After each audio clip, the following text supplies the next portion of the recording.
Hello viewers, কেমন আছো সবাই? আশা করি সবাই খুব ভালো আছো।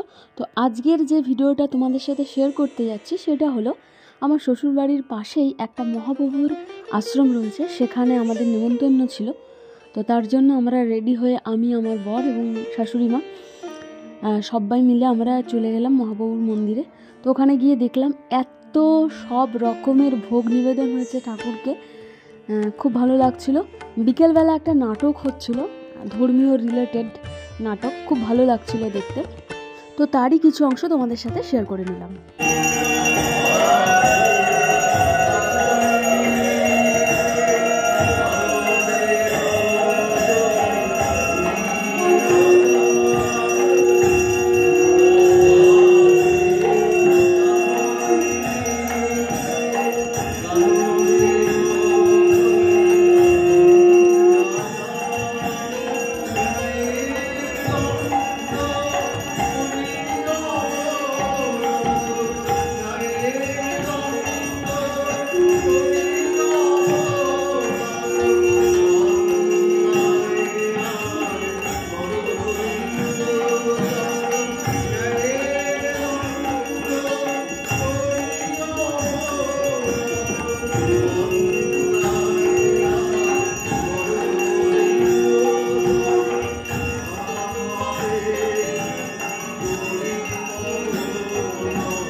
সর্বস্ব